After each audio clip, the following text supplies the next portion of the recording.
What's up? What's going on, my friends? I gotta go with the multi-screen setup for our Can You Stump Hatcher Magic the Dark Edition live stream. I gotta use multiple screens for this. So hold up. First things first, don't forget to share the live stream link. I've gone on a long stretch without forgetting to share it, and I don't want to break that streak. All right.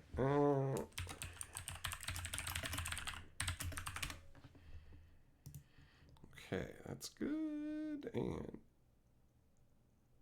yeah, there we go. And then here as well.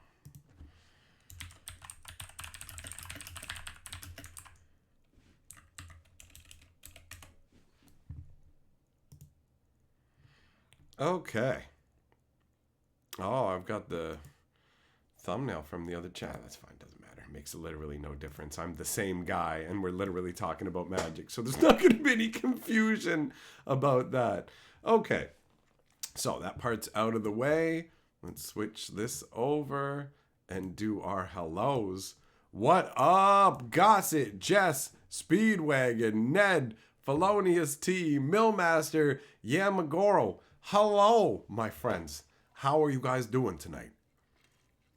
We're getting dark. Oh, Jess, coming in straight out with the super chat, naming erosion. Very well, good sir. You shall be lord of the board, and we'll start out with the card erosion when we actually jump into the looking at the card part. But before we do that, I actually just want to talk about, because I have a booster pack of the dark, so I want to talk about the set a wee bit before we actually get into crack-a-lack in it, because the dark is a set that definitely has a special place in my heart, bro. It's not Legends, right? Like, Legends will always be my favorite because of a whole number of factors, but the dark is right up there as another banger set that I absolutely loved. What up, Zircon? How's it going, Devo? So I have here an unopened pack of the dark that will get opened on this channel most likely. But it definitely will be opened, and the video opening it will end up on this channel regardless of what happens wherever. Unless somehow it's done in a live stream, in which case then it ends up on the archive. But either way, it will be put up. So look at that, man. Look at that pristineness. The old school, you know what? Let me get a new school booster so I can highlight the differences since we're here really sinking our teeth in for the flavor. What up, Shinobi? What's up, Loco? Let me grab a booster pack because I have a couple play boosters from yesterday, right? I got a couple play boosters that I have kept sealed shut because I only have like 5 magic boosters to open in total. So the supplies have dwindled very low, and that they've become dear to me. I opened a bunch of stuff like random things I had kicking around when I was sick for that month because I wanted to enjoy myself, and magic helps me enjoy myself even if I do end up getting annoyed at certain aspects of it. So take a look at the difference, right? Look at, these are like the new shiny, plasticky, sleek. They all used to be like this, where it would just be like they'd have a different color here. So this purple circling around the gray there, that would be different, but they didn't have any artwork on the boosters or anything. What does it say on the back of this one? It's got contact wizard support if you have questions, then a huge paragraph on the breakdown of what you can get. Can contain these cards: Markov Manners 1 through 376, special guests 19 to 28, includes a combination of 1 to 4 cards of rarity rare or higher, 37% chance, 4% chance, 4 less than 1% chance, and 3 to 6 uncommon, 6 to 9 common, and 1 land cards. 1 card of any rarity is traditional foil, borderless mythic, in less than 1% of boosters. Traditional foil land replaces a land in 20% of boosters. List card included in 12% of play boosters. For details, go to product details. So all this is posted on the back here.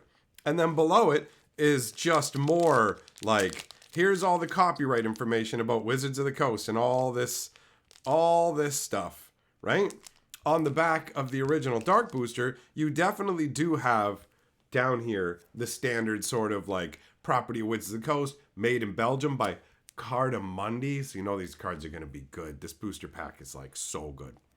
On the back, they had flavor blurbs on the pack. So this one says, it lurks in the fetid swamps and underneath the roots of ancient trees. It hides in goblin caves and beneath the Inquisitor's hood and swims through the empty halls of sunken cities.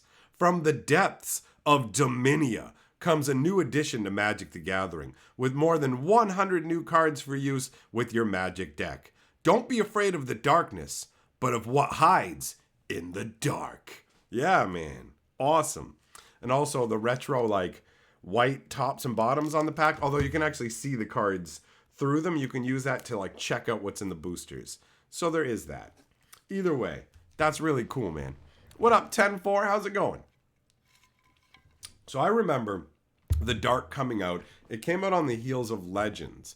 And there are a bunch of, like, janky gold-bordered cards in this set that I remember people thought were going to be a big deal because it's like, remember the gold border cards from Legends, the set right before it? Wow! Dark Heart of the Wood was the only gold bordered card that made any real impact, right? So, that's that. Let's switch over to the card view.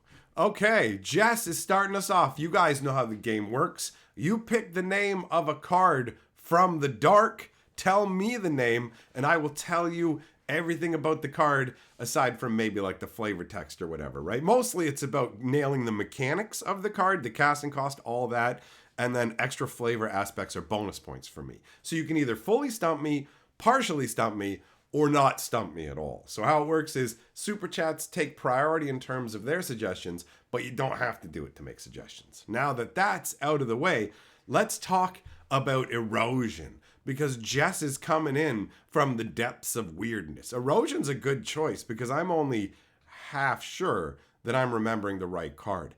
If I remember, Erosion is awful. It is an enchantment that I think just shows like a cliff top falling apart or something like that. Maybe it's getting smashed by the sea. So it's a 3 blue casting cost enchantment. And it says something like this. It's going to destroy the land unless the land's controller pays 1 mana during the upkeep. And that's like all it does. I'm pretty sure it's like 3 blue, maybe it's 2 blue and 1, but I'm pretty sure it's 3 blue, enchant land. They have to pay 1 mana each turn to keep the land, or they lose the land. That's what I'm going to go with. That's my guess for Erosion. Let us see what it be. Okay, what do we got here? Erosion. Wait a minute. Erosion is... Why does it show a legend symbol? It's from the Dark, right? Okay. That really messed with me for a second. I was like, wait. Erosion is not in Legends. It's got an Italian legend symbol. That must be... Oh, that must be French Renaissance or something like that. That must be. Millmaster, why was it called the Dark? Because times were dark, son. Kensuke, what's up, buddy? We're doing it dark style. I was wondering when you were going to show up because this is a stream well suited to you. All right, so 3 blue, like I said, shows a cliff, like I said, with water slapping against it. Oh, sweet memory has treated me well so far. Let's see what's next. Target land is destroyed unless its controller pays 1 or 1 life during his upkeep. Effects that prevent or redirect damage can't be used to counter this loss of life. All right, that's a partial stump. I just said mana. I didn't say life. That counts. Now, what is the partial stump button? You picked a good one, buddy, because I felt like I had a good chance on it, maybe, but you got me. All right. What is the partial stump button? Is it this one? I got stumped! I sort of got stumped. All right, there we go. I got it. I think I just forgot which order those are in, but whatever. I know where the stumped versus sort of stumped are, I think. Oh, Jess coming in again. All right. Festival. Oh, okay. Festival. Okay. Festival. What is that?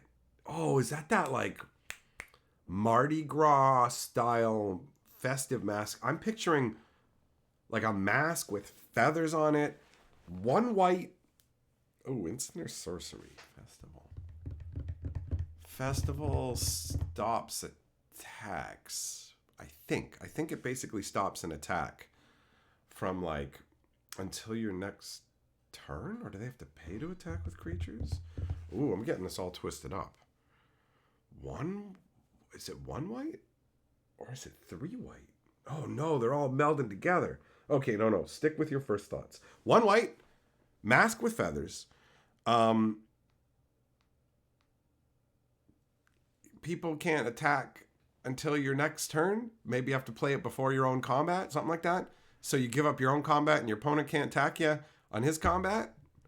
That's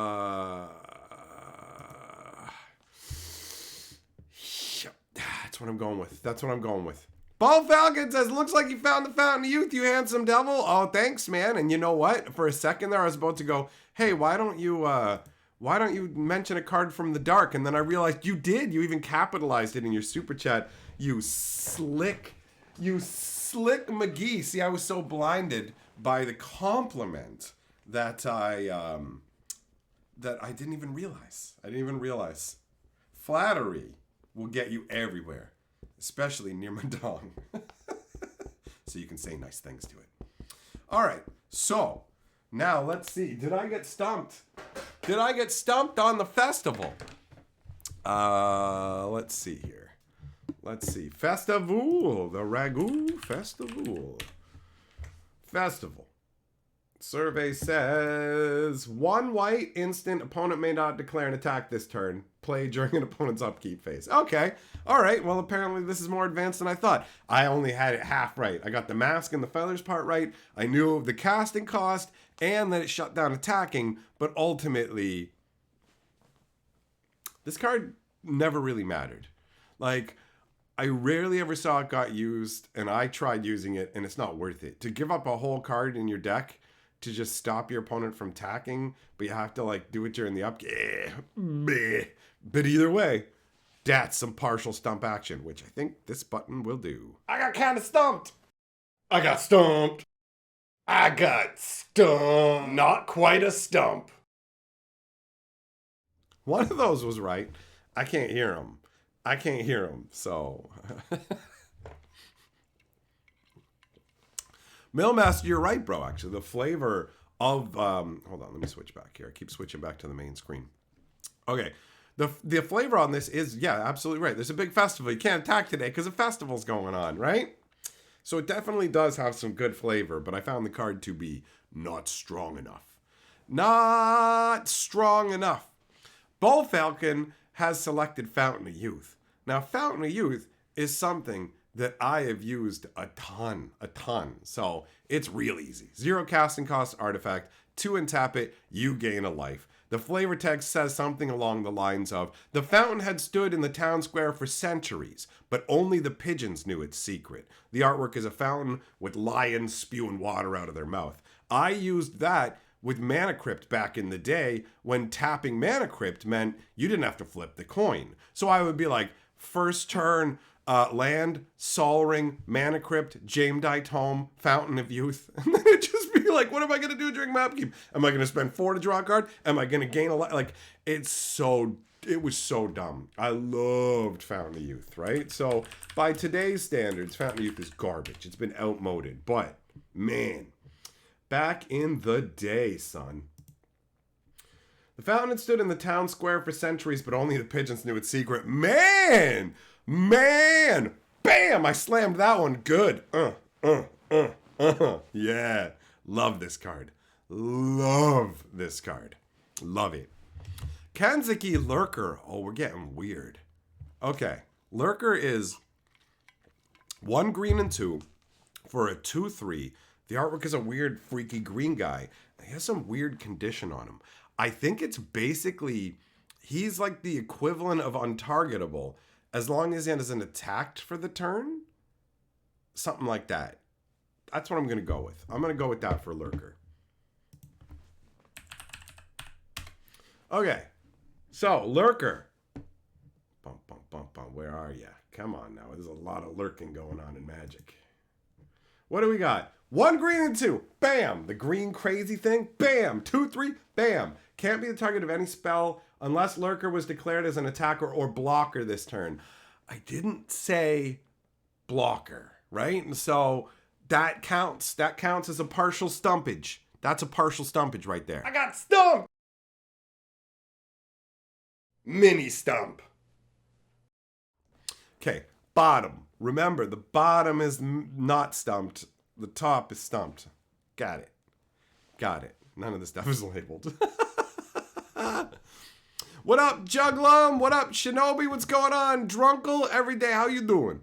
Oh, Millmaster Super Chat says Frankensteins Monster. Oh, Frankensteins Monster is a weird one. First of all, because it's just bizarre to have like real world Earth monsters. I mean, yeah, it's from an Earth fantasy, but you know what I mean? Like, it's something like Earth's fictional monster exists in this magical world, right? But magic was more loose back then, and they did have real world literature quotes and stuff like that on the cards too. But Frankenstein's Monster was an outlier in its oddness. So, the Frankenstein's Monster is, how does it work? 2 black and X.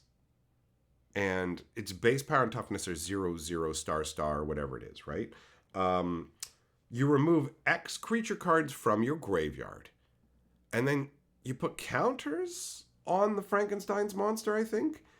And you can choose for each one whether it gives +2, +0, +0, +2, maybe even 1, 1. Does it do 1, 1? +2, +0, +0, +2, 1, 1. Yeah, you know what? That's what I'm going to go with. That's what I'm going to go with.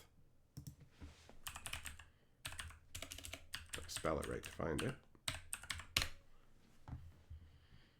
Survey says 2 black and X, 0, 1. Okay, power toughness, I was wrong.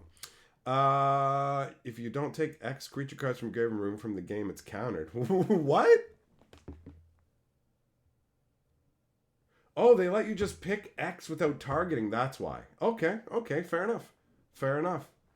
All right. So yeah, you exile X creature cards from your graveyard. For each creature card exiled this way, give it +2, +0, +1, +1, or +0, +2. Yeah, man. Yeah. I mean, I may not have nailed it perfectly because I didn't get the power and toughness. But seriously, I remembered the wonky counters, all that. That's a weird card, bro. And that's like 30 years ago. Well, I played that then. When have I run into a Frankenstein's Monster since, right? Like, I'm sure that I saw it here or there or whatever. But I am doing a banger job. And I didn't even go and look at the stuff ahead of time. I like it this way. I enjoy the fact that I'm wrong to some degree on some of these, right? It's more fun that way. So that counts as partial stumpage. Here you go, big boy. I got stumped. Always doing it. I sorta got stumped. I totally said that with the authority of that I was pressing the right button, and I totally wasn't. I even repeated to myself what to do and then still messed it up.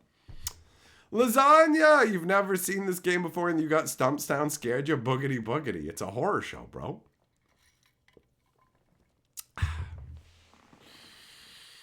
So yeah, pretty good so far. Pretty good so far. Oh, Nameless Race. Okay, Nameless Race. Nameless Race. 1 black and 3 for a star. You pay X life when it comes into play. X life is its power and toughness. But X can't be more than the amount of white creatures your opponent has out.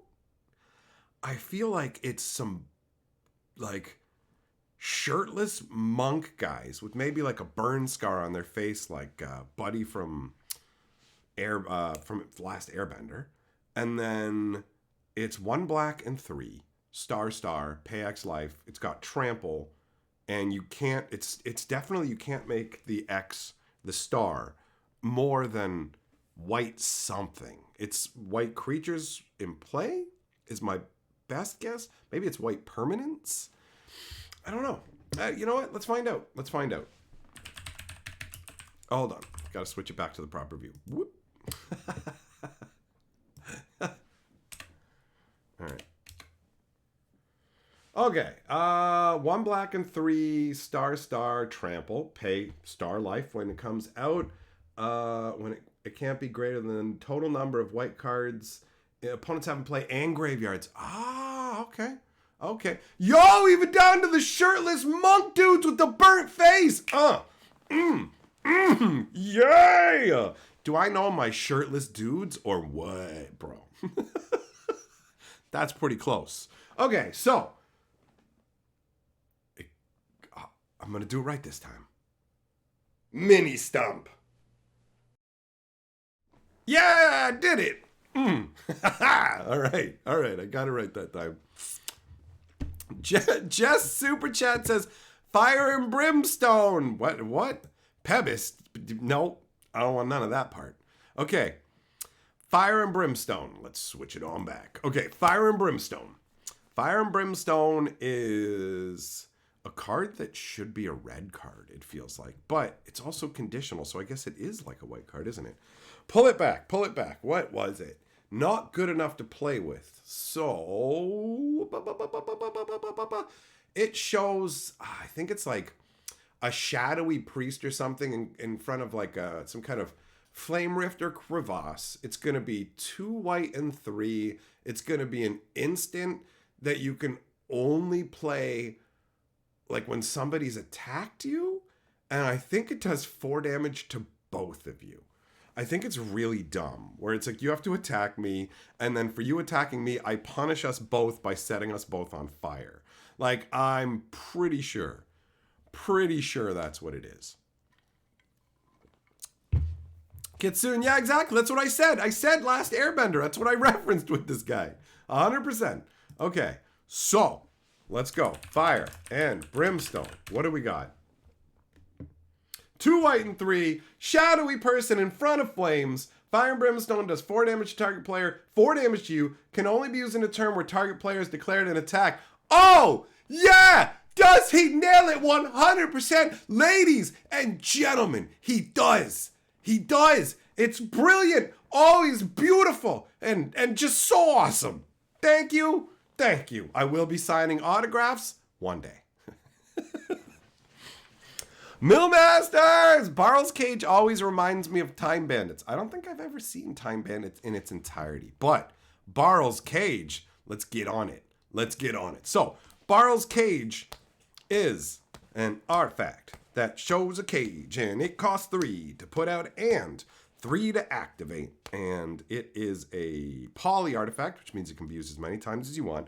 And it says target creature doesn't untap as normal during its next untap phase. And the cage talks about, the flavor text talks about Mercil the Pretender, right? Didn't he keep Ith trapped in Barrel's cage? Wasn't Barrel Ith's right-hand man, and then Ith was trapped inside of Barrel's cage while Mercil the Pretender extracted all of his secrets? Barrel's cage, I remember I wanted all my friends Mazes of Ith, but I couldn't let them know how good Mazes of Ith were. So I had to call them all up. Like right when the Dark came out, I read Maze of Ith and went, this is the most insane thing I've ever seen. And so I just called them up and was like, hey, I'm collecting everything that mentions Ith. And they're like, I got Wanda Ith, I got Barrel's Cage, it mentions him in the flavor text. I'm like, okay, I'll take it. Well, there you go, I got my answer just thinking about it. So yes, that's what the flavor text is going to talk about. Let's see what it be. I wonder if you have to use it on creatures that are already tapped. Or maybe attacking. Maybe it's more specific. Let's find out. Barrel's Cage. Oh, it costs 4. I was wrong about the casting cost, but right about the activation cost. 3 untap. Target creature doesn't untap during its controller's next untap phase. This is not the dark version, though. Look at that. For a dozen years, the cage had held Lord Ith, but as the Pretender Mercil powers weakened, so did the bars. Yeah. They call me the Magic Historian for a reason, son. I know what's up, baby. I know what's up. Also, this artwork is incredibly evocative. Look at this, guys. This chain is hung above an abyss, right? And it's just like you can just pull it over to where you are. That's nightmarish, man. Just nightmarish. You're caught in this cage as your strength is sapped magically and you're held above an abyss. What a great way to trap a wizard. And Mercil the Pretender is a pretty wild character, bro. Bo Falcon says, love the rants. We need a preacher like you to keep things real. Oh, see, he does it through code. All right. Preacher. Well, the only one who could ever... Oh, hold on. I got stumped. Partially. I must deliver unto Millmaster this. I got kind of stumped. There you go. There you go, buddy. All right. So, Preacher. Okay, let's do Preacher. Preacher is 2 white and 1 for a bucktooth 1/1 creature that says, tap them. Your opponent picks one of their creatures and gives you control of it until Preacher either untaps or is left the battlefield. And Preacher is gross, man. He's one of the cards that I would like. If there was a Preacher in here for my cube, that would be amazing. All right, Preacher. What do we got? Oh, I forgot to mention that you don't have to untap him if you don't want to, because that's so built into all these kind of cards. I don't even think to mention it, but I don't consider not mentioning that to be stumpage. 2 white and 1 for a 1/1. Tap it to gain control of one of opponent's creatures. Opponent chooses which creature you control. If Preacher becomes untapped, you lose control of the creature. You may choose not to untap Preacher's normal during your untap phase. You also lose control of the creature if Preacher leaves play or at end of game. I like how they have to tell you, you don't own that card, bro. You don't own it. I'm not counting that as a stumpage because I totally knew all that. That part's just... Anytime there's a creature that can tap to take your opponent's creatures, they always have that clause of you don't have to untap it if you don't want to. So I don't consider that stumpage. And considering I'm the final arbiter, that means we're good.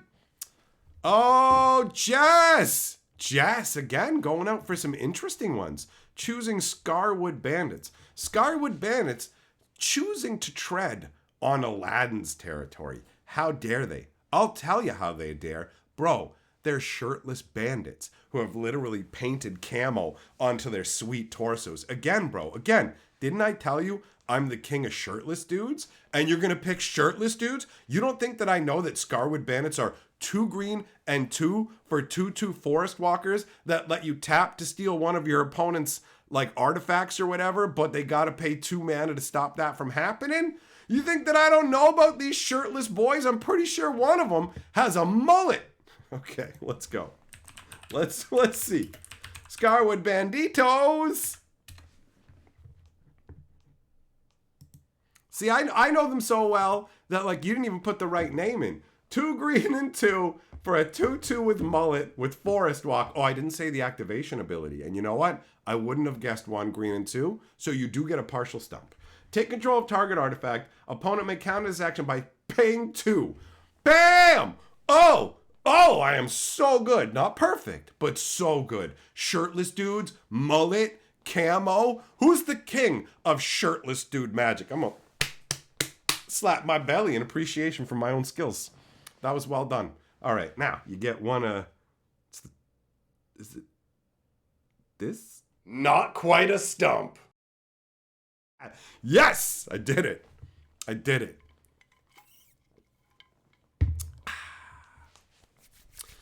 Don't worry, Jess. If you get a card name wrong, I'm here to fix it. There's no way. There's no magic card name where I'm just going to see a wrong name and be like, that's the right name. That's one thing I can tell you for sure. I know all the names of every card in the dark. There's no worries. And Scarwood Bandits, I loved them. Are you kidding me? It's like, bro, I'm going to take your Sol Ring. I'm going to steal your Sol Ring. You got to always keep 2 mana open. It's like, yeah, I'm going to take your stuff. I'm going to take your stuff. Give me that Aladdin's ring. Give me that James Tome. You know, like, it's great. It's great. It's like, it's mine now. It's mine.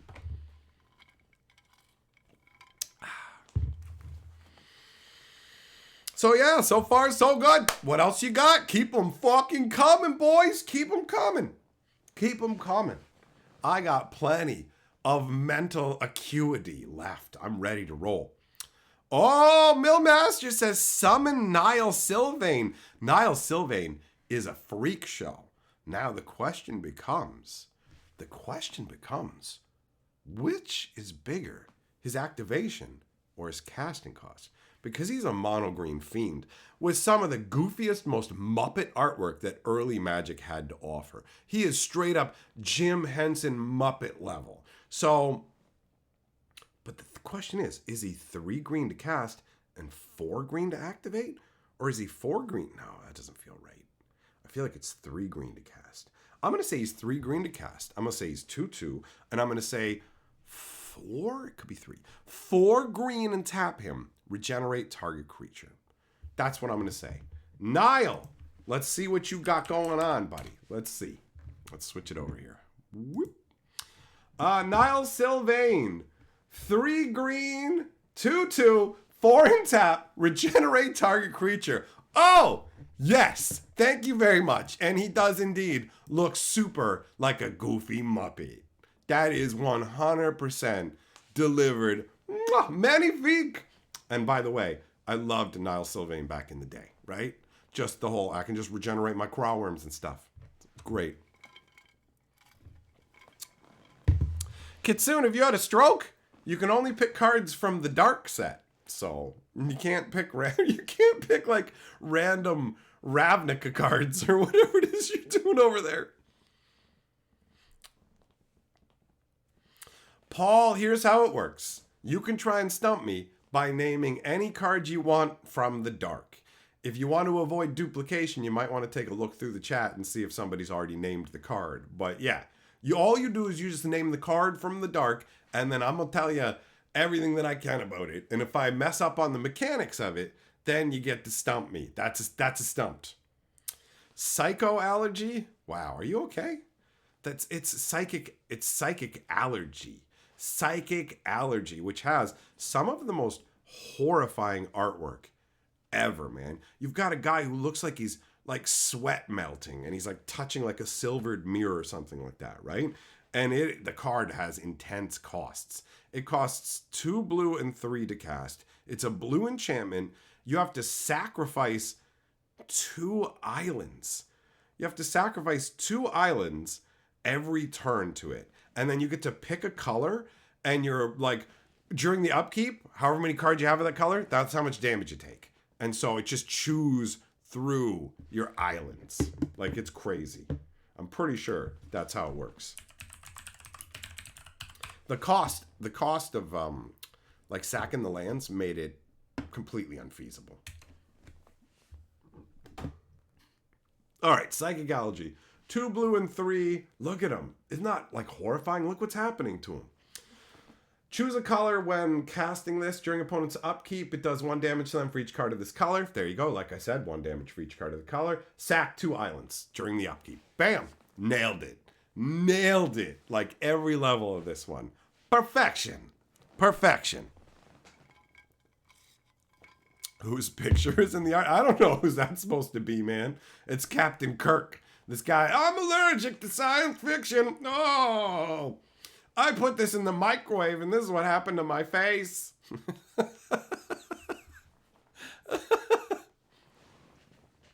Sharpie, can I tell you about marsh gas? Marsh gas is, it's like awful, isn't it? Marsh gas is like, give all creatures like -1/-1 until end of turn for like a black and 2? Or is it 1 black and it gives -1/-0? All creatures get -1/-0 until end of turn, and the artwork is just like a greenish swamp with like swamp gas in it. Well, it definitely can't be 1 black to give everything -1/-1 because Nausea came along much later and set a standard, and there was nothing better than that, so it can't be that.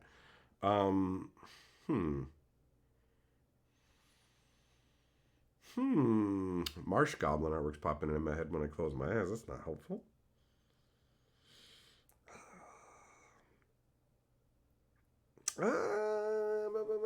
I'm gonna go with the -1/-0 version. Let's see.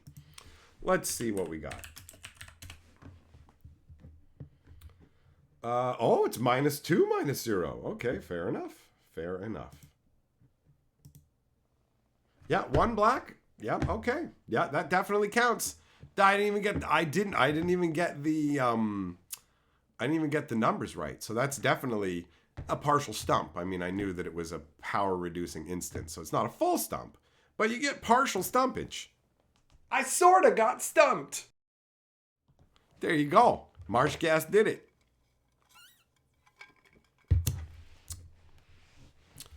Juggle 'em. Did somebody say Marsh Goblin yet? No. No, I don't think so. Marsh Goblin's the red-green 2/2 that's like only like in the ability box. It just, I think, explains that it counts as both colors or something like that. Maybe. But it doesn't have any abilities, right? It's just a 2/2 that's a black and a red. Pretty sure. Let's find out. Oh, hold on. Got to switch the view back. That's right. Is there a way to... No, there isn't an easy way to change that. So I'm just going to leave it. Okay. All right, let's see here. Marsh Goblin. Okay, Marsh Goblin. Oh, it's a 1/1 Swamp Walk. Pff, okay, you know what? All I got was the casting cost right. I'm going to give you a full stump on that, bro. I'm going to give you a full stump on that one. Well done. Let's go. I got stumped. Yeah, that was a good one. That was a good one. Because I was totally sure it was a 2/2 with no abilities, so that counts. Kitsune! Worms of the Earth. Oh, Worms of the Earth is... Worms of the Earth has artwork that shows giant worms under the surface. It is 3 black and 2. An enchantment that says no new lands can be played. Any player may pay 5 life or sacrifice 2 lands to get rid of Worms of the Earth.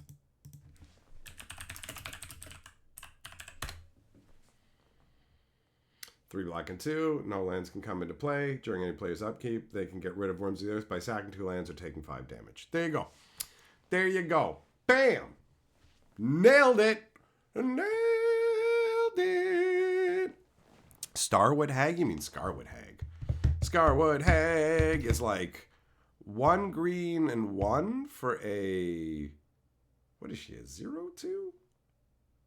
Maybe a 0/2? Maybe a 1/1? Who's like a green and 1 and tap, or a green and tap to give a creature -1/-0? Am I getting it twisted up with... did she stop regenerating? That's a good one. That's a good one. I don't know. I can't say definitively, so let's find out. Scarwood Hag. 1 green and 1, 1/1. Yep. 4 green and tap to get rid of a creature as forest walking. Or, no, 4 green to give a creature forest walking. Tap to get rid of forest walking. Psh, okay. All right. Well, I got the casting cost. Yeah, that's a... You know what? I'm going to... Even though I got some aspects of it, I'll give you a full stump on that one. I'll give you a full stumper. Let's go with this one. I got stumped. There you go.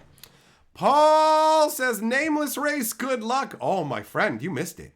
We did Nameless Race already, and you say good luck, but I almost exactly nailed it. The only part that I actually messed up on Nameless Race, I described the artwork, everything. The only thing I got wrong was that it counts white cards in play and in the graveyard, and I said just in play. Like, I slammed Nameless Race. It's surprising that I know that. I can see why you picked it, because it's real out there. Here, let me heart that super chat, bro.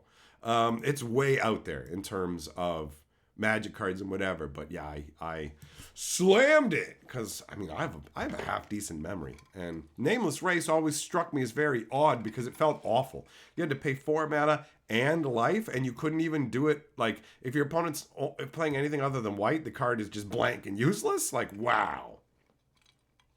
So Paul, choose another one, buddy. Choose another one, because we did Nameless Race. So you pick another one, and I'm going to go and add some more root beer into my cup. I'll be right back. If I make Psychic Allergy a creature, can I use Nile Sylvain if I don't pay the... Nah, because Psychic Allergy gets... it's like sack 2 islands or sacrifice it, right? Not destroy it.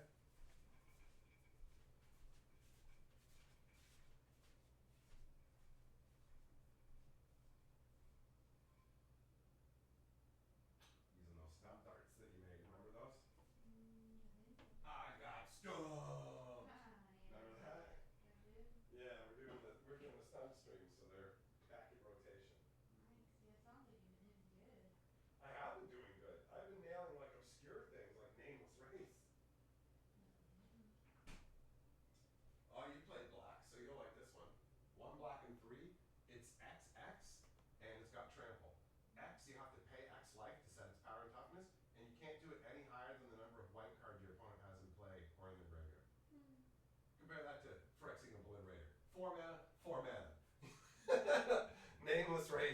Nobody ever played it, man.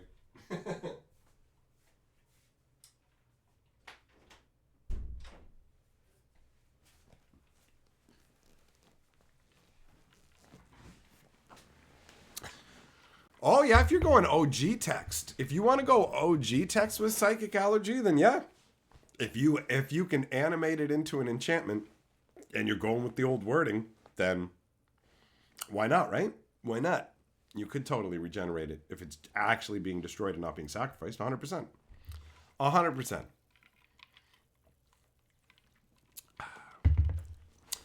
Every day, yeah, the Scarwood Goblin back when a card just being gold was cool. I remember the store owner collecting up a whole bunch of Scarwood Goblins and Marsh Goblins going like, oh, these are going to be something, but they weren't.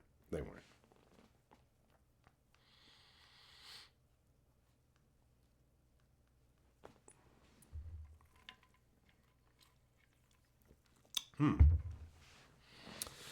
So, Paul, you gonna pick another one, buddy? You gonna pick another one? Because we already did that one. What up, D2? How you doing? How's it going? Man, I have such like awesome memories of the old days of Magic and all this stuff. It really did capture my imagination quite strongly. Markov Manor here can't ensnare my imagination the same way. Sorrow's Path. Oh, yeah. The card that, like, everybody goes, wait, what is the point of this? Isn't Sorrow's Path, like, you can swap 2 blocking creatures and then you take 2 damage? It's like a land that taps to let you swap 2 blocking creatures and you take 2 damage for doing it. It's really dumb. And the artwork is like some guy in a robe on a bridge or something. Sorrow's Path. Tap, exchange 2 of opponent's blocking creatures. This exchange may not cause an illegal block. Sorrow's Path does 2 damage to you and 2 damage to each creature you control. What? It's so much worse than I remember. No wonder we never used this crap. Are you kidding me? I got a pyroclasm, my whole side. Eat the entirety of my ass, bro. What? No. All right, there's the guy in the robe, but the bridge is in the background. Okay, all right, the partial stump. You got me partially, son. You got me partially. I sorta got stumped.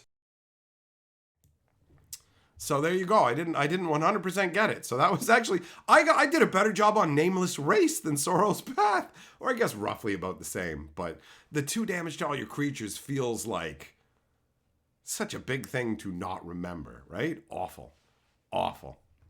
Luke, you've got a signed Fire Drake from Richard Garfield. That's fun. That's cool. What up, Chris B? How you doing?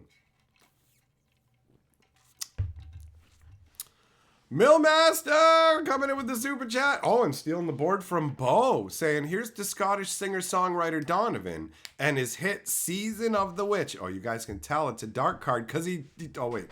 A song would also be titled that way. Never mind. All right. Season of the Witch. Season of the Witch. Okay. The artwork makes me think of Soundgarden's, one of Soundgarden's album covers. Season of the Witch. Let's go. Is that Siren's Call style thing where it's like creatures have to attack every turn except the turn they come into play, and if they don't, they get destroyed, but you also have to like feed it your life. So I think every turn you have to feed it 2 life points. Yeah. So it's a 3 black enchantment, right? Season of the Witch. Season of the Witch. 3 black enchantment. At the end of each player's turn, all of his or her untapped creatures that could have attacked but did not are destroyed. If you do not pay 2 life during your upkeep, Season of the Witch destroyed. So there you go. You got to attack with you guys or they get destroyed at the end of the turn. But I didn't say untapped creatures. So in the most technical sense, it is a partial stump because I didn't get every single minute detail of the card. So you do get one of these. I got kind of stumped. I got stumped. One of those applied.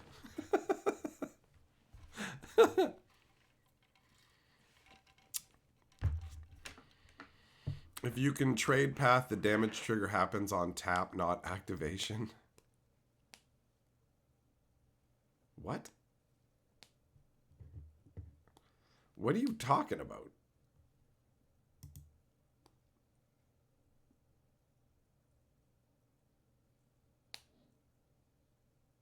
Oh, what? I see.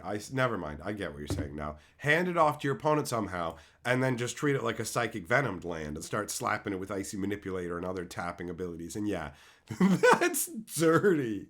I'm gonna give you multiple Sorrow's Paths, and I'm just gonna use stupid cards like Drain Power. I'm literally gonna cast this card that is now completely worthless, Drain Power, which once upon a time was funky, but now it doesn't matter. I'm gonna cast Drain Power on you, and you're gonna have to tap your Sorrow's Paths.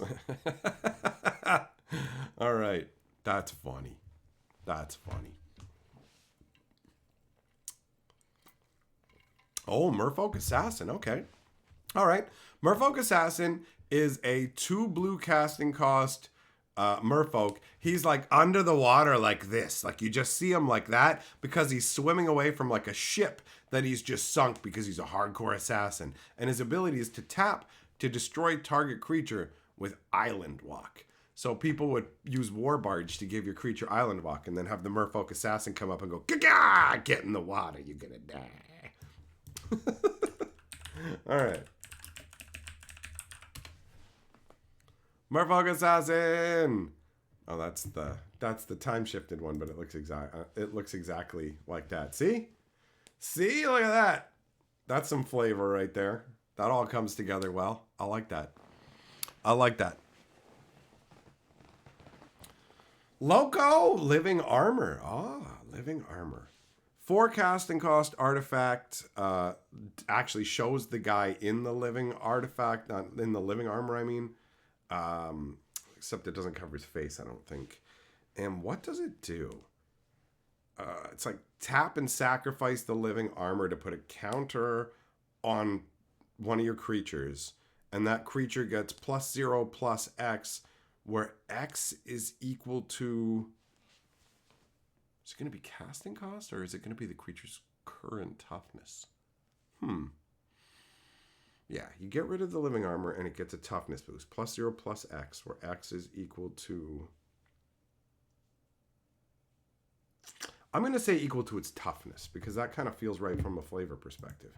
If you have 5 toughness and your body is 5 toughness big, then armor over that should theoretically just double that, giving you the equivalent of 5 more toughness in the most basic sense, right?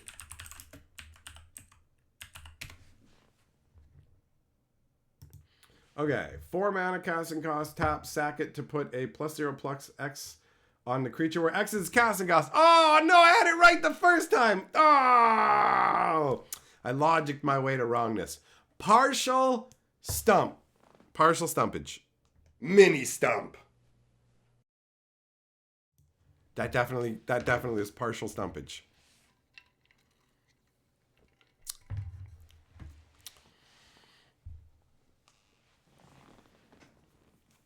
You want to use Gauntlets of Chaos for that? It's 10 mana, man. Yeah, that's too much of a hassle. I never saw anybody doing that.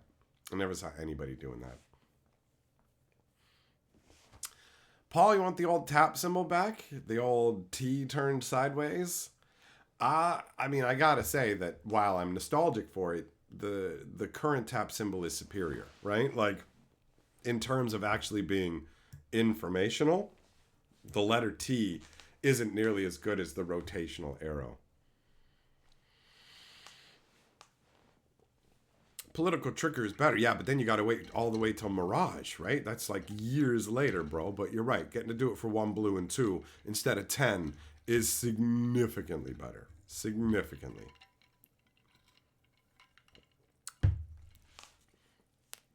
All right. What's next? What else you got? What do you got for me? I know it's a smaller set than some of the other ones, so there's only so many cards, but we certainly haven't talked about all of them at this juncture, so there's more. Stump me.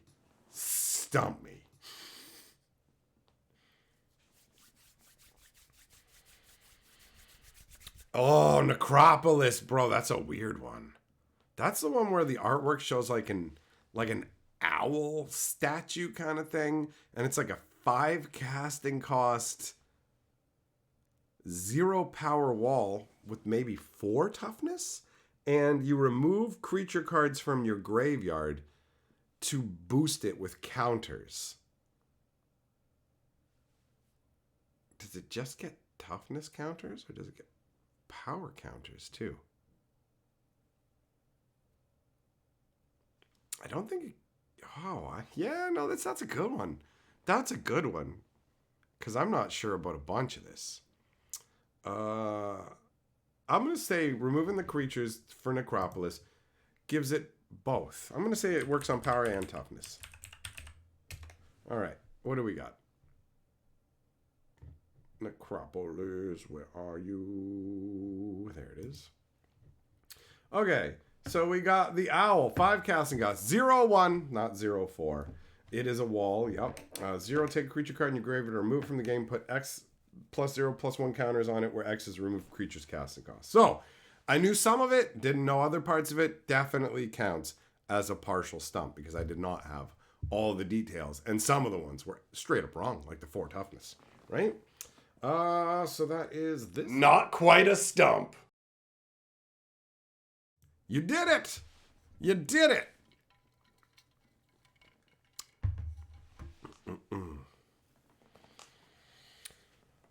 Jess, Gale's Touch. That's a solid card, man. It's a 2 green casting cost enchantment that lets you lay an extra forest each turn.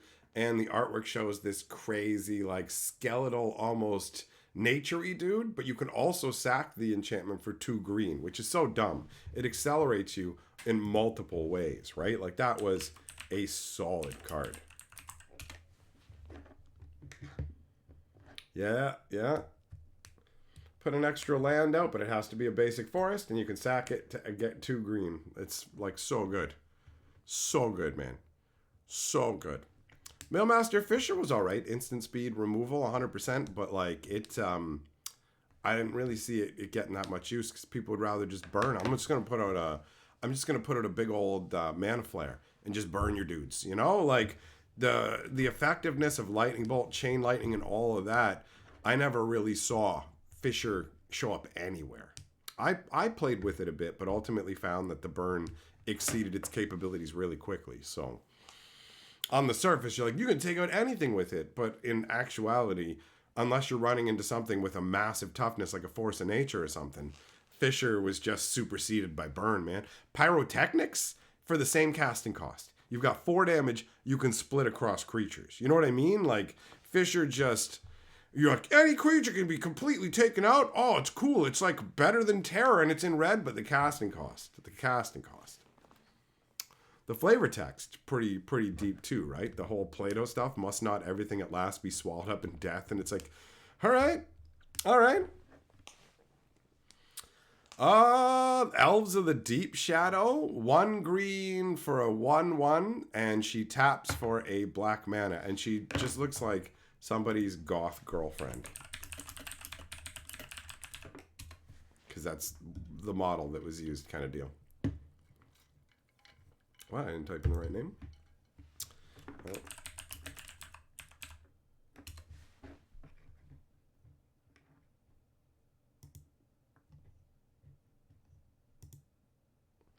There you go. Oh yeah, you take a damage too. I didn't say that, did I? Didn't say that part, did I? Well, that's fine. I thought it, but I didn't say it. So you get partial stumpage on that one. I sorta got stumped.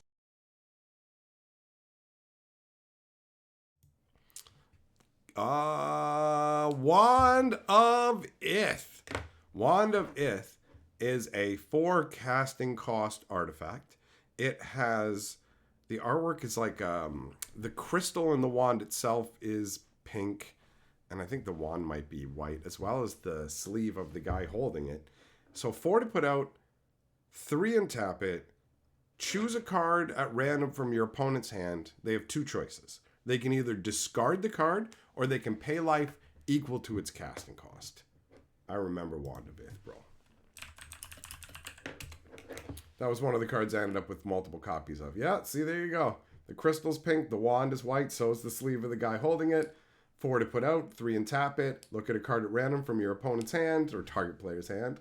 If the card isn't a land, they have to choose to either discard it or pay an amount of life equal to its casting cost. I mean, it's oh yeah, that's right. You know what? There's the specificity of the land because the land operates differently. It's not like they can just ignore it and not pay any life. So I did miss that aspect of it. That is a partial stump. Dun, dun, dun. Not quite a stump.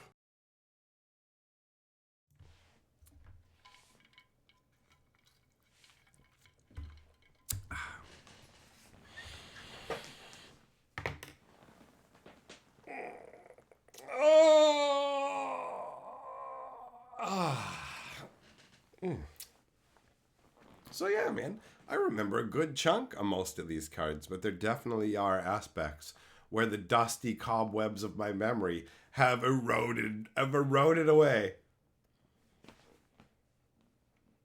But overall, tons of pleasant memories.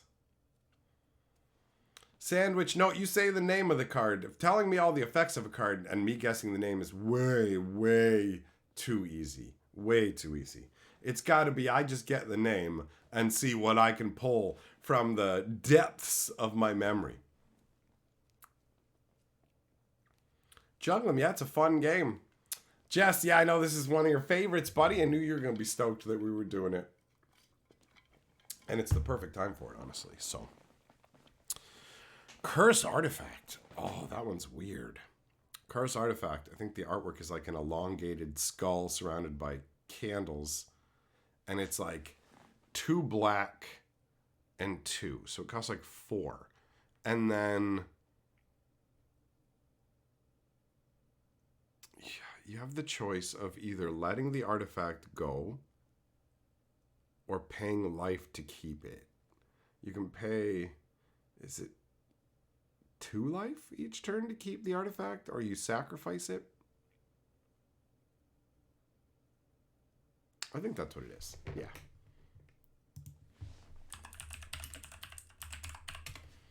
All right, Curse Artifact. 2 black and 2. You got the crazy elongated skull with candles around it. During his or her upkeep, control of target artifact may choose to bury it. If they choose not to bury it, then they take 2 damage. Yeah, nailed it. Nailed it. Sack it or take 2. That's the deal. That's the deal. Haha! Perfection!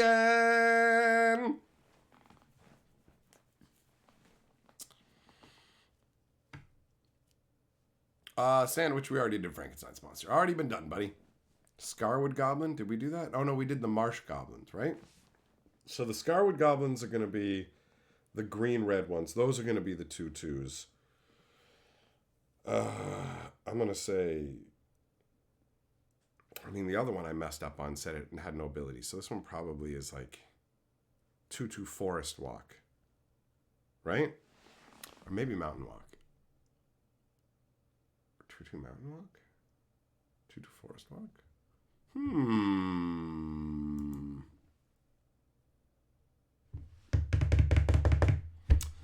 I'll say Mountain Walk. I'm gonna say Mountain Walk. That's what I'm gonna go with.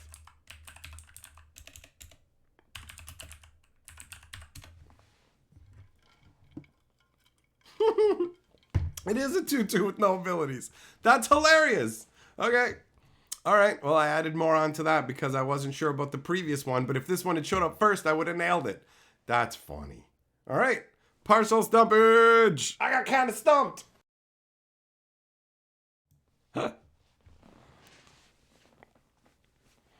Loco, you can only pick cards from the dark.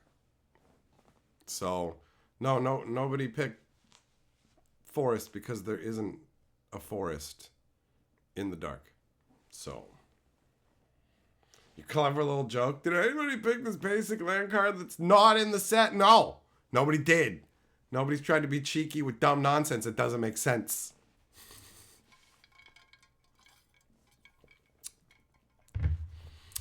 Oh, Hidden Path. Hidden Path is 3 green and 3 for an enchantment that says all green creatures gain Forest Walk. And there's some quote from somebody, the Elder or something on it like that. dumb. Why would you ever want to play a card that costs so much mana and makes all your guys unblockable, but all your opponent's creatures unblockable? Oh, I got the casting cost wrong. I said 3 green and 3, didn't I? Did I? Yeah. 4 green and 2. Okay. All green creatures gain Forest Walk. Terrible. Just terrible. Yeah, there is Vervamon the Elder, the quote's from. All right. Yep. I got stumped on the mana casts. I sorta got stumped.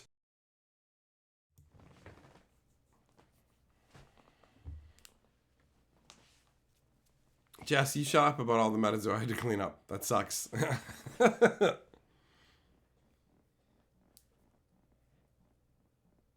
Uncle Istvan. Uncle Istvan is 3 black and 1 for a 1/4. Prevent all damage that would be dealt to Uncle Istvan by creatures. And the artwork shows a crazy old man with an axe that has a skull dangling from a rope. Something like that. I think the flavor text says something about crazy old Uncle Istvan. Something like that.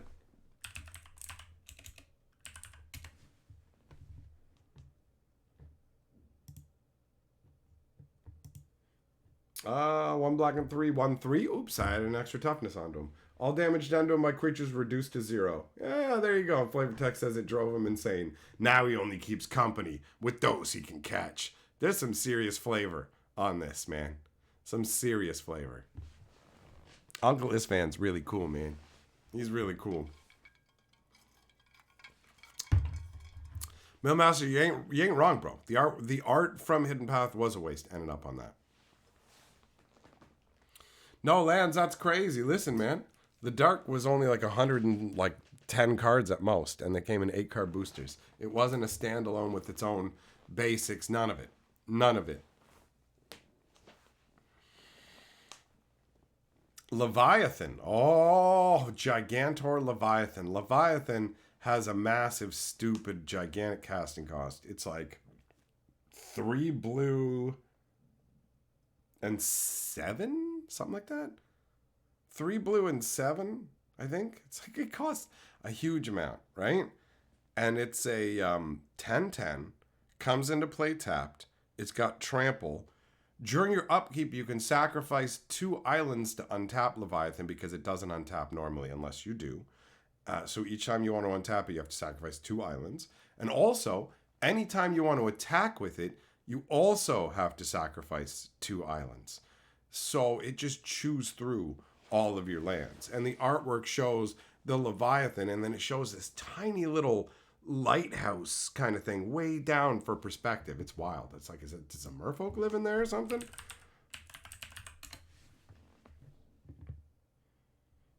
All right. Let's see. What do we got? No. All right, so, whoa, okay. It costs 9, not 10, and it's 4 blue. So casting cost, I thought it cost a little bit more. 10/10 trample, got that part right. Comes into play tap, doesn't untap as normal. Sack 2 islands during your upkeep to untap it. And it can't attack unless you sack 2 islands. So I got the casting cost incorrect, definitely.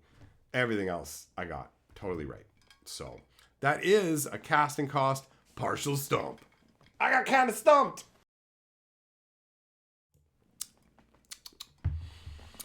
And some of the enemies in the Chandelar, the old Chandelar computer, the game, they have these things starting on the board when you're playing. It's brutal. It's brutal.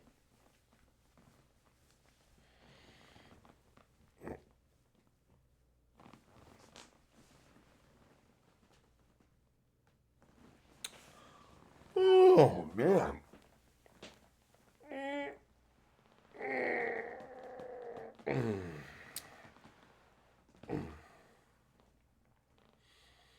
Devlin, what's up, buddy? We already did Sorrow's Path. We've been there, done that. Been there, done that one.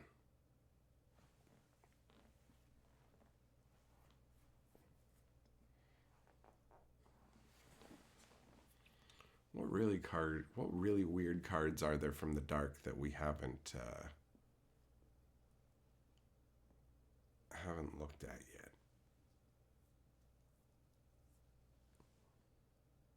So crazy to think that it was like 1994 when we were opening packs of this stuff, man. And it's like decades later now. Monster keeping track of the cheeks in the set. That's funny. Man, things have changed so much. The old school Magic stuff had a lot of charm, you know? A lot of flavor to it. I got a lot of pleasant memories. Tower of Coriol. What? Tower of... Is that how you spell it? Is that actually how it's spelled? Tower of... Coriol? Mailmaster, you saw Clerks in the theater in 94. Yeah, a billion years ago, man. There's 37 people in the chat as you said that. I'm number 37? Sandwich, you were 4 when the card came out? That's funny. That's funny. Tower of Coriol? Just buying myself time because it's not ringing any bells, man. Let's see here. Wait a minute. There is something stupid. What is it? Is it like is it a 2 casting cost artifact? And it just taps so that walls can't block? And the artwork shows somebody falling off a wall Humpty Dumpty style?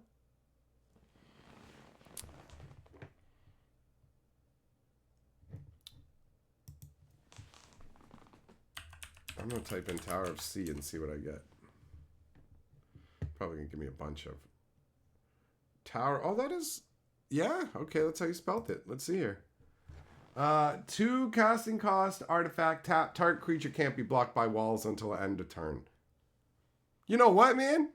I did have... For a card that I was struggling to remember anything of, did pretty good. I got the casting cost. I got the fact that it'll stop walls from blocking. I said that it'll make it so no walls can block, though. And I didn't specify just for one creature, which makes it sound like no walls could block any creature. So that's definitely a partial stump. But I got there. And the artwork, somewhat. There's some guys falling off of like a wall or whatever, right? Like, that's pretty decent. Because this card's awful. I've never seen anybody play with this card in my life. I've never seen this card on like a game table ever. There are very few cards I feel like I can say that about from those days, but this never got used by anybody. Well, maybe somebody was doing it casually at home where his buddy had a wall deck or something, but like for real. Talk about cards that never got used. Either way, partial stumpage. I got stumped.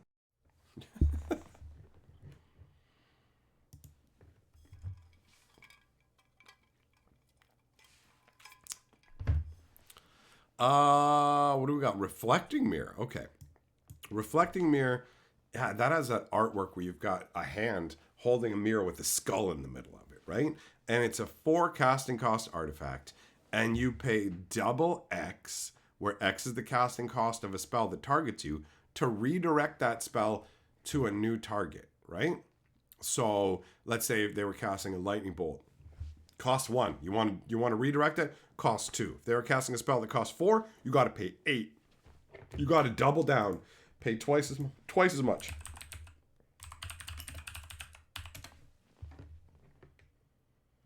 For casting cost, X. Target spell to target 2 targets a player of your choice instead. X is twice the casting cost of target spell. Nailed it 100%, bro. I loved throwing this into my deck and just being like, oh, I'm sorry, did you say gigantic fireballs and stuff like that? Oh, with your mana flare? Well, I got a ton of mana too, so I can just stop all your nonsense. It was way better at stopping lightning bolts, him to Turox, all that kind of stuff, right?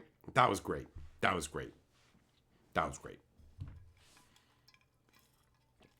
Devlin, has anybody mentioned Mana Vortex? No, they haven't. Mana Vortex is... it's like, what? 2 blue and 1. Does it stop people from laying lands? I know it starts eating lands, right? Doesn't it eat lands? Mana Vortex is just like everybody starts sacking lands. You sack a land, I sack a land, but it's worse for the person who's casting it. It definitely involves sacking lands. It's definitely 2 blue and 1, an enchantment. And the artwork is like a literal dark vortex with maybe some purple hints to it. It's like each player, like you just sack a land during your upkeep or whatever, and maybe you're not allowed to lay new lands or nobody is. I don't know. I'm obviously not going to be 100% on this, but I'm going to be pretty close.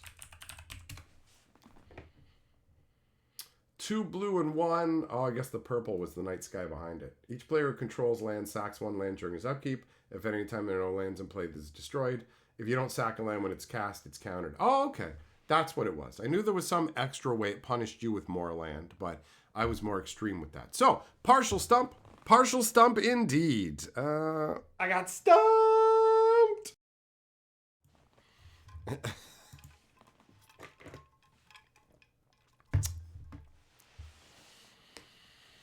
Scarecrow. Oh, Scarecrow.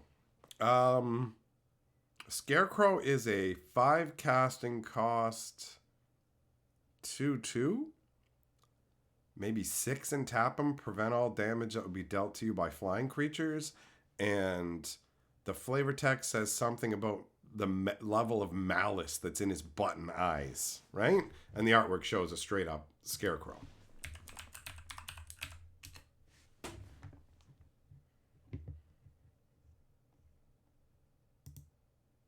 Five casting cost, 6 and tap until end of turn. All damage done to you by flying creatures reduced to 0, 2/2. There was more malice in its button eyes than should have been possible in something that had never known life.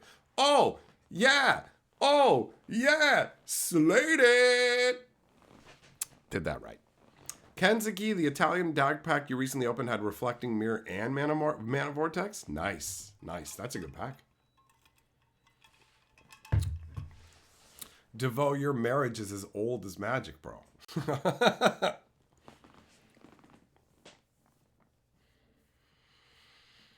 Man, yeah, this is great because I've forgotten about so many of these cards, right?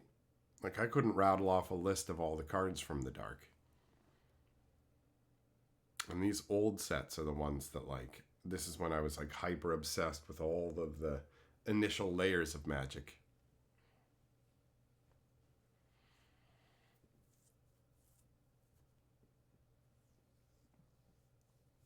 So nutty to think about how long this game's been around, man.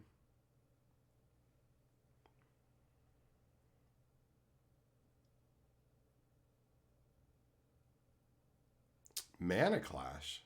Is Mana Clash in the dark for real? I thought Mana... Am I misremembering? Am I thinking Mana Clash was in Ice Age? But it's in the dark instead? Is that right? Which one's Mana Clash? Is Mana Clash the one where it's like 3 red and you just keep flipping coins until you meet particular conditions, like both players get heads? So as long as one player gets one, would you just keep going and doing damage? Is that the one? Well, let's find out. Let's find out. Mana Clash.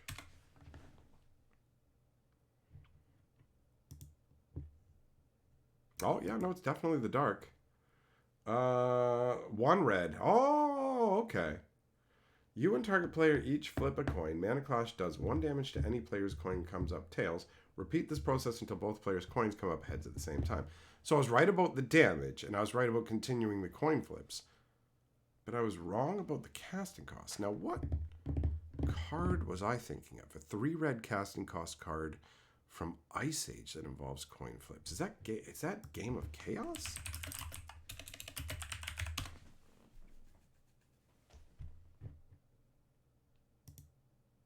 That's the one. That's the one. Okay. All right. So I got those two muddled up. All right, you got me, buddy. You got me. Not quite a stump. I definitely didn't know all the details of that one.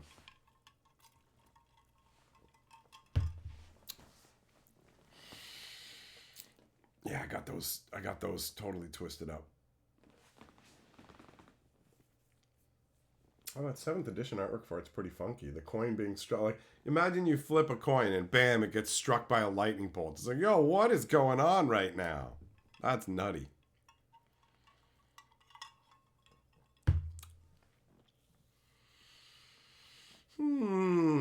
So what's next? What you got? What you got next? This is a game that I won't be able to play again until I'm senile. You know? It's like, oh, I've forgotten all the stuff. I'll have to put some more time, you know, well, maybe a decade. Have a good one, Devlin. See you later, buddy. Paul Falcon says, can we all appreciate what a miracle worker perp is? We need more people like Mike. Oh, look at you. You're picking a weird one.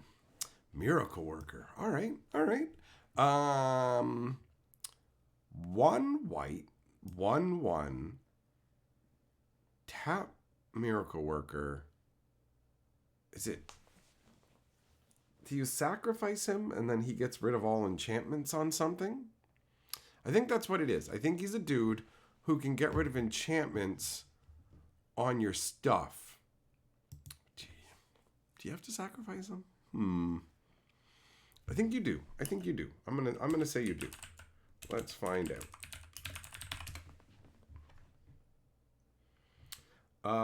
Nope. Okay. White, 1/1, tap, destroy target enchantment card on a creature you control. Well, you could never use that on the one you wanted to use it on most. You could never use it on a control magic, right? You could never do that because the way the timing worked, to just be like, nope, when the control magic's actually on it, you don't control the creature anymore. So, like, how many creature enchantments, aside from control magic back in the day, were you actually afraid of being on your creature? What, a Wanderlust? You know what I mean? You know what I mean? Bone Flute. Juggle 'em. You know what? I'm surprised nobody has said Bone Flute so far. Is it 3 to cast? 2 to tap it, and it gives all creatures -1, -0, right? Twiddle my Bone Flute. It's carved out of some noble's leg, I think is what it said. 3 casting cost, 2 and tap. All creatures get -1, -0 until end of turn. After the Battle of Pitdown, Lady Ursnil fashioned the first such instrument out of Lord Ursnil's left leg. There you go. Made out of a nobleman's leg. Got that one. God, I know. You think I don't know? You think I don't know how to work the Bone Flute, buddy? The most important hole in the Bone Flute is the one at the tip, right? What up, Goddard? How you doing? Maybe get rid of a pacifism. Oh, yeah, you know what, Bo? Yeah, that's fair. Pacifism didn't show up until Mirage time, though. But, you know, that is something that would fall in that category. Yep. Yeah, Juggler, I agree, buddy. Absolutely. It is a Bone Flute kind of crew, and I'm genuinely surprised that it took this long. Maybe it's because they just thought, well, he's already going to know what it is because of how memey the name is. Goddard, you're yelling at basketball games and getting angry. It gives you something to do. Gives you something to do, keeps you off the streets, right? Speaking of something to do, I need to put more root beer in my cup. Because I've been drinking it at a prodigious rate. So I need more. I'll be right back. I'll be right back, my friends.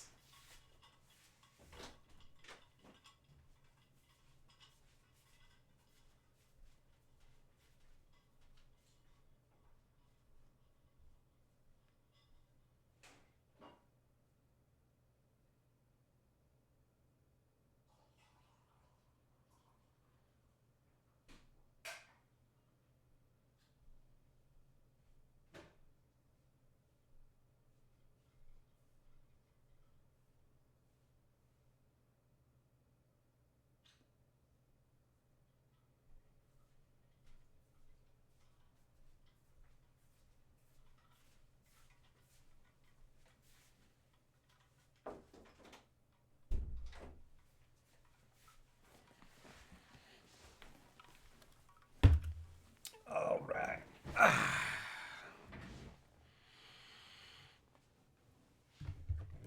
Make sure I don't trip on any of them cords or pull anything out, and we're good. All right, so who's got another card? Who's next? What are we doing next? Cup's not full. I just got what was left in the can. So my cup is only half. My cup is half full or half empty, depending on how you want to look at it. Bone flute followed by a spitting slug. Oh, spitting slug. 2 green and 1 for a 2/4. That got exciting to me until I realized how terrible its ability is. Where it's just like you get a 2/4 for 3 mana, but if it's blocked or blocking, so if it gets into combat with the creature, then I gotta pay like a green and 1 or their guy gets first strike. It's something terrible like that. It's something really just like, what? Like, bro. Spitting slug. 2 green and 1, 2/4.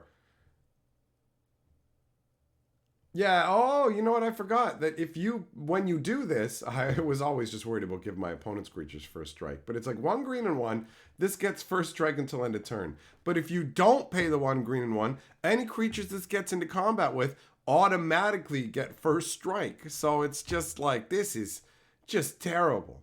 And look at that artwork, man. Look, like, bro, let's be very real.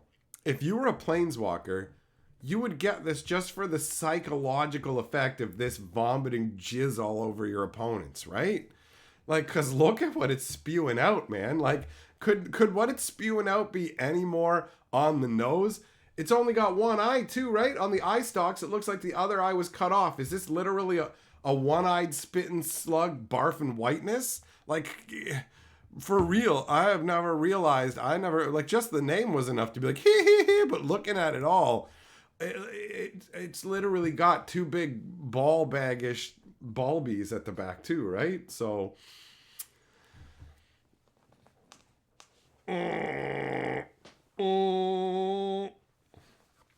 remember all the orcs we had when they printed Orc General? Oh yeah, Orc General's terrible, right? He's an orc who's all dressed up and he's like 1 red and 2 for a 2/2, and he taps to give like an orc +1/+1 or something like that. Like, he's awful.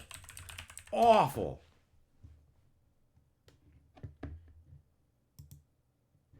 red and 2, 2/2. So it's sack an orc or goblin to give all orcs +1/+1. Wow, bro. Wow. I got stumped. That's terrible. Jess, Warbarge. Warbarge is a 4 casting cost artifact. Pay 3 mana. Target creature gets island walk until end of turn. But if Warbarge goes, if it gets destroyed, any creatures that got island walk from it that turn are also gone. So it's like it's sinking, right? Warbarge was a good combo with the Merfolk Assassin. 4 casting cost. Target creature gets island walk until end of turn. If Warbarge leaves play, target creature's buried. There you go. So you can throw your opponent's creatures on the boat against their will and then sink the boat if you want to. Ball Lightning. Are you kidding me? Ball Lightning's busted, bro. 3 red for a 6/1 trampler that has to be sacked at the end of the turn and has haste. Ball Lightning, I mean, yeah, it's the original. What? I remember my friends were plowing around with these, and then they ran into the Mazes of Ith, and it was like, haha, get somebody. I'll untap your Ball Lightning. It does no combat damage, and you still have to sack it at the end of turn.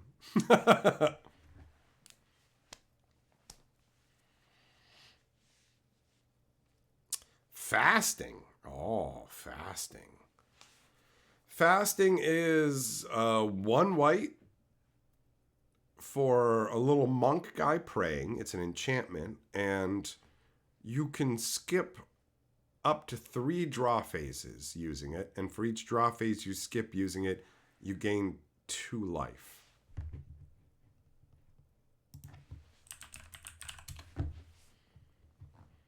One white enchantment, you can choose to skip your draw phase. If you do, you gain 2 life.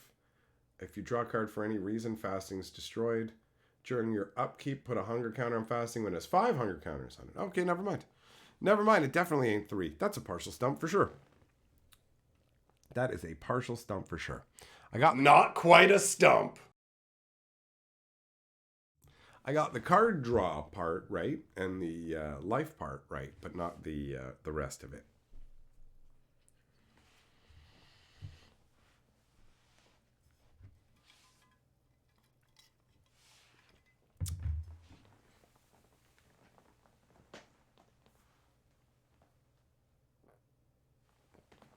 Tundra Wolves and Elvish Archers were also a funny answer to Ball Lightning, where people are like, what? What? Tangle Kelp. Tangle Kelp is like, what? 2 blue and 4? I think the artwork shows like a merfolk tied down like this by seaweed, by the kelp.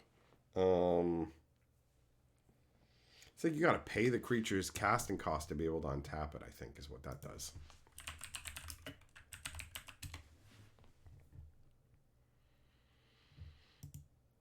Oh, I didn't say the casting cost, did I? Well.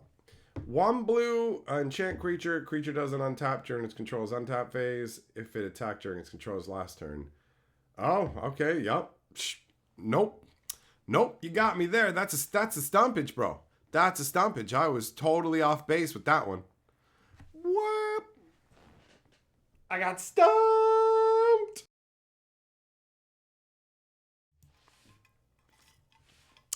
Peace out, Loco. Stand and stones. Oh, isn't that like awful by today's standards? The artwork shows some purpley stones, kind of like Stonehenge maybe. 3 casting cost. Don't you pay like 1 mana and a life to get a mana of any color? Isn't that what it is? By the condition of like today's mana rocks, you know?